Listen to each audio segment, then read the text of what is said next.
jam Pikine ak Diamniadio 20 kilomètres la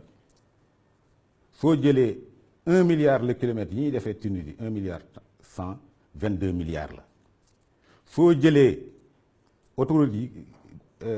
bu Abidjan 1 milliard 3 le kilomètre 26 milliards la soo jëlee bi nga xam ni moom moo gën a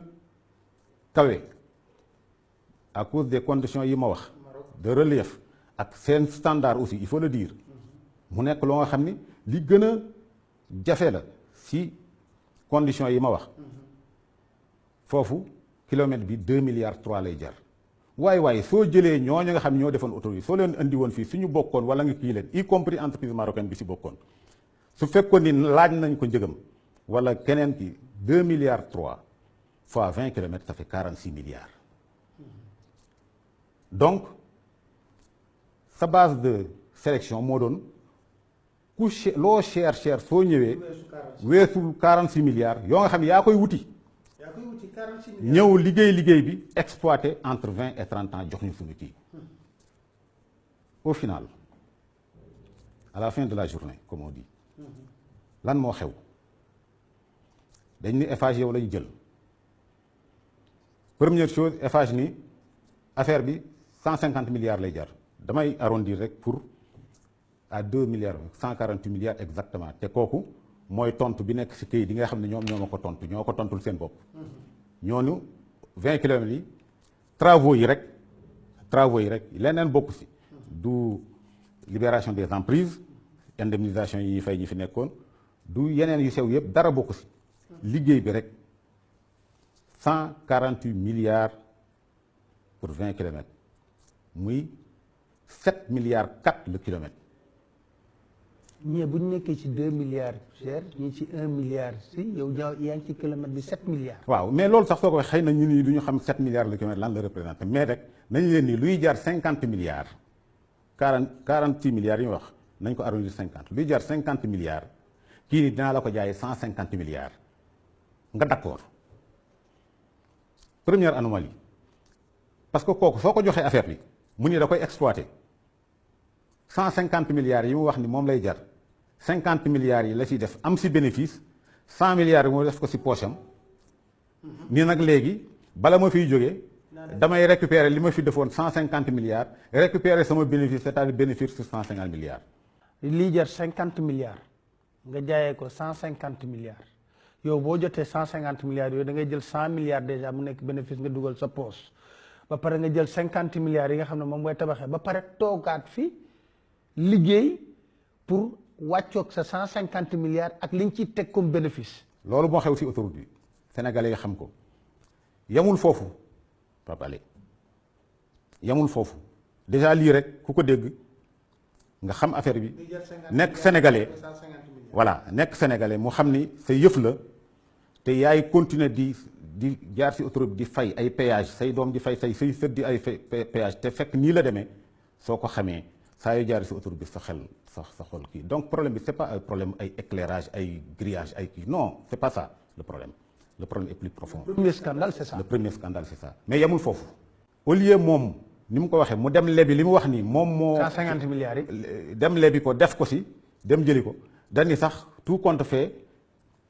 yéen Sénégal ñaata ngeen am il faut ngeen participer. te au début cahier de charge bi dañ ne woon yow yaay wuti xaalis ñëw def mooy principe bi beauty loolu mooy principe bi fu amee ay kii tamit mën nañ la defal ay subvention pour ay exonération fii ay kii yooyu ay moo koy encadrer mais principe bi mooy loolu moom la ñu bind sax clairement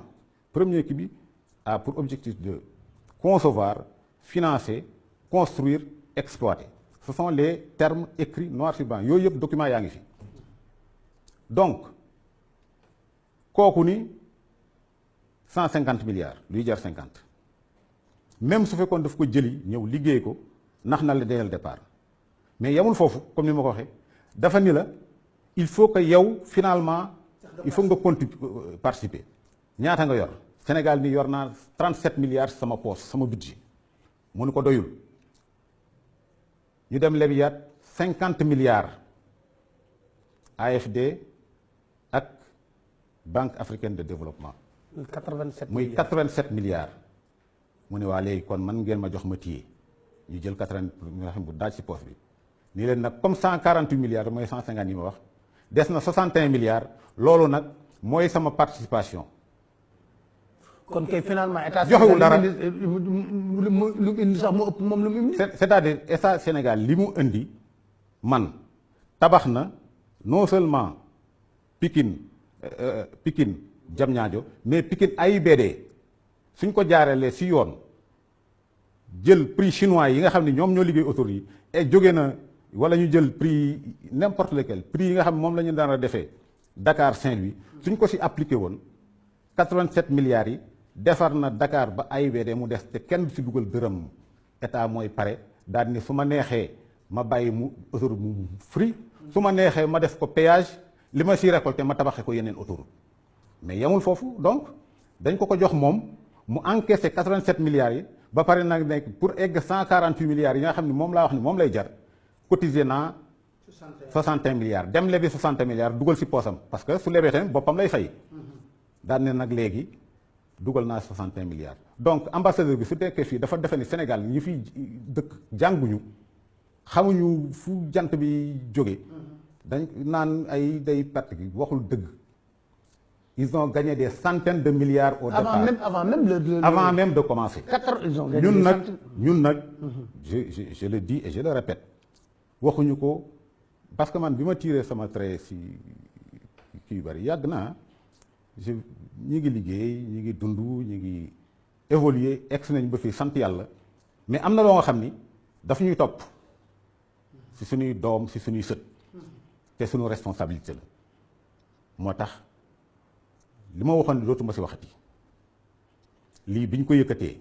ñëw indi chiffre yoo nga xam ne man maa ko waxoon en son temps ñu teg ko sama kanam mënuma ko ñàkk dëggal. mais ñoom seen lettre réponse bi ñu la weddee dañoo dugal seen bopp sax. dañu dugal seen bopp.